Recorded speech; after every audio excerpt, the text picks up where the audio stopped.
श्री गणेशाय नमः। नमस्कार भक्तों, आज हम तिल चतुर्थी का व्रत कहने वाले हैं। माघ वर्ष के कृष्ण पक्ष की चतुर्थी को संकष्टी गणेश चतुर्थी भी कहते हैं।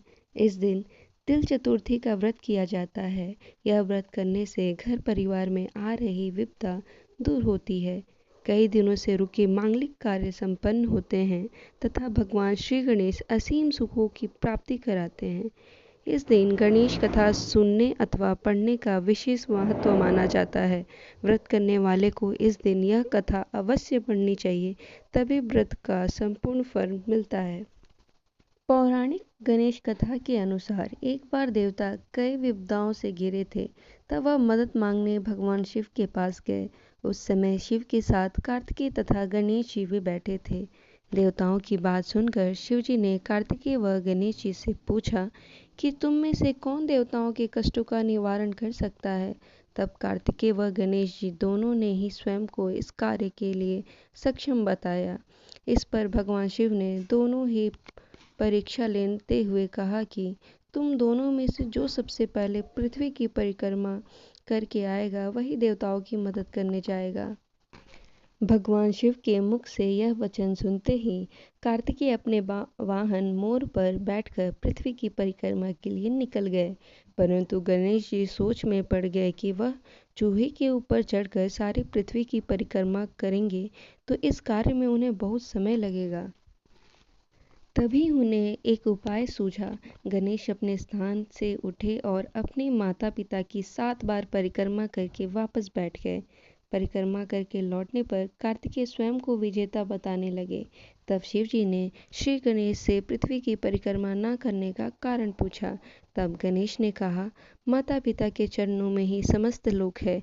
यह सुनकर भगवान शिव ने गणेश को देवताओं के संकट दूर करने की आज्ञा दी। इस प्रकार शिव ने श्री गणेश जी को आशीर्वाद दिया कि चतुर्थी के दिन जो तुम्हारा पूजन करेगा और रात्रि में चंद्रमा को अर्घ देगा, उनके तीनों ताप यानी दाहिक ताप, वैदिक ताप तथा भौतिक ताप दूर होंगे।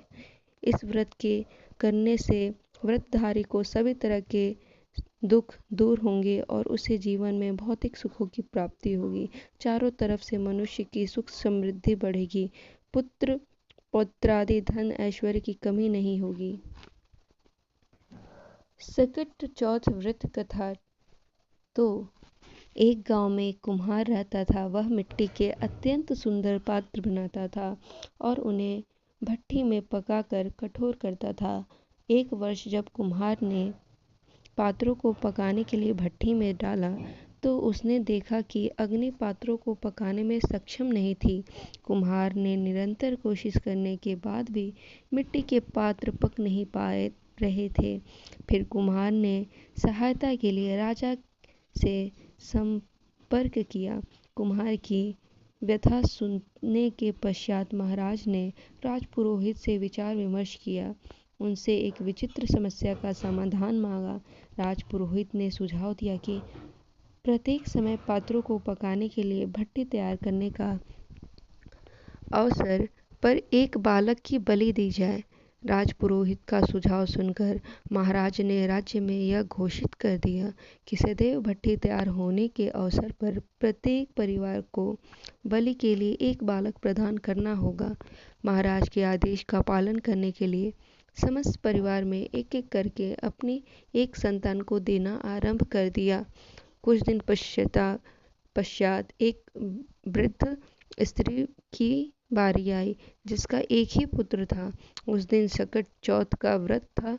उस वृद्ध स्त्री की कुटुंब में उसका पुत्र ही उसके अंतिम क्षणों का एकमात्र सहारा था। महाराजा के आदेश के अवहेलना नहीं की जा सकती थी। वृद्ध स्त्री इस विचार में भयभीत थी कि सकट के शुभ अवसर पर उसकी एकमात्र संतान का वध कर दिया जाएगा। वह स्त्री सकट माता की अत्यंत भक्ति थी। अंततः उसने अपने पुत्र को प्रतीकात्मक सुरक्षा कवच के रूप में संकट की सुपारी तथा दूध का बीड़ा दिया। वृद्ध स्त्री ने अपने पुत्र से भट्टी में प्रवेश करते समय सकट देवी की प्रार्थना करने को कहा तथा वह विश्वास दिलाया कि सकट माता की कृपा से वह वस्तुएं भट्टी की अग्नि में उसकी रक्षा करेंगी। बालक को भट्टी में बैठाया गया। उसी समय वृद्ध स्त्री ने अपने एकमात्र पुत्र की रक्षा हेतु देवी सकट की आराधना आरंभ कर दी। भट्टी में अग्नि दहन करने के पश्चात उसे आगामी दिनों में तैयार होने हेतु छोड़ दिया गया। जिस भट्टी को पकाने में अनेक दिनों का समय लगता था, सकट देवी की कृपा से वह एक रात्रि में ही तैयार हो गया। अगले दिन जब कुम्हार भट्टी का निरीक्षण करने आया तो आश्चर्यचकित रह गया। उसने यह पाया कि उस वृद्ध स्त्री का पुत्र तो जीवित एवं सुरक्षित है ही, वह समस्त बालक भी पुनः जीवित हो उठे थे, जिनकी बलि भट्टी तैयार करने से पूर्ण दी गई थी। इस घटनाक्रम के पश्चात समस्त नगरवासियों ने संकटा माता की शक्तियों एवं उनके करुणामय स्वभाव की महिमा को स्वीकार कर लिया। सकट माता ने के प्रति अटूट निष्ठा और अखंड विश्वास के लिए नगरवासियों ने उस बालक और उसकी मां की अत्यधिक प्रशंसा की। सकट चौथ पर्व सकट देवी के प्रति आभार प्रकट करने के लिए मनाया जाता है। इस अवसर पर माताएं सकट माता की पूजा अर्चना करती हैं एवं अपनी संतानों की समस्त प्रकार की अप्रिय घटनाओं से रक्षा हेतु माता से प्रार्थना करती हैं।